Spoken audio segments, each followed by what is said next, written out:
تحدث مارسيلو نجم منتخب البرازيل وريال مدريد السابقة لأول مرة بعد فسخ نادي فلومينينسي عقده على خلفية الواقعة المثيرة للجدل مع المدرب مانو مينزيس في مباراة الفريق الأخيرة أمام جريميو في الدور المحلي.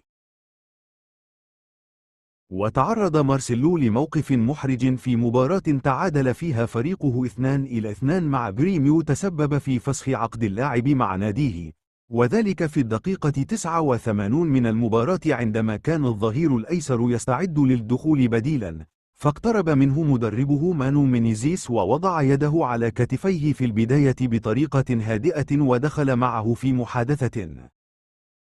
لكن يبدو أن كلمات مارسيلو لم تعجب المدرب، ليقوم بدفعه وأمره بالعودة إلى دكة البدلاء وعدم النزول إلى أرض الملعب، واختار بدلا منه جون كينيدي، وسط ارتباك اللاعبين في الملعب والجماهير في المدرجات. وفي المؤتمر الصحفي الذي أعقب المباراة، تحدث مينيزيس عن الحادثة مع مارسيلو: كنت سأشرك مارسيلو في تلك اللحظة، لكنني سمعت شيئا لم يعجبني، لذا غيرت رأيي، واخترت جون كينيدي. ورد مارسيلو بعد نحو 24 ساعة على تصريحات المدرب، مؤكدا عبر حسابه الرسمي في إنستغرام أن الحقيقة مثل الشمس ستظهر دائما. وكتب مارسيلو: عشت فترة رائعة، منذ عامين تقريبا قررت العودة إلى فلومينينسي، مدفوعا بالارتباط العاطفي بالنادي. لقد شاركت في لحظات لا تنسى، مثل الفوز بأول لقب ليبرتادوريس للفريق.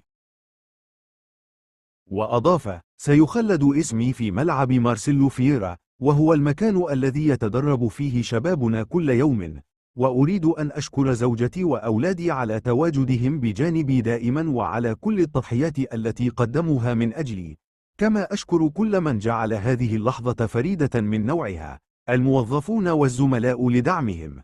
سأحمل فلومينينسي دائما في قلبي.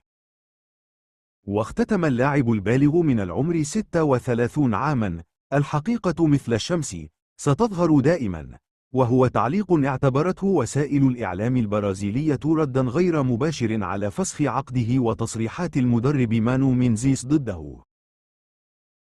وعقب رحيله عن ريال مدريد، أمضى مارسيلو أقل من عام في أولمبياكوس اليوناني قبل العودة إلى فلومينينسي في فبراير 2023، النادي الذي بدأ فيه مسيرته.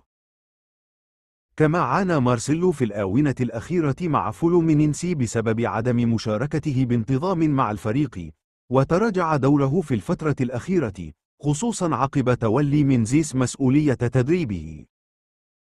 وحقق البرازيلي مسيرة رائعة مع ريال مدريد، فاز خلالها بلقب دوري أبطال أوروبا 5 مرات، وبلقب الدوري الإسباني 6 مرات، وبكأس السوبر الإسبانية 5 مرات، وبكأس العالم للأندية 4 مرات، وبكأس السوبر الأوروبية 3 مرات، وبكأس ملك إسبانيا مرتين.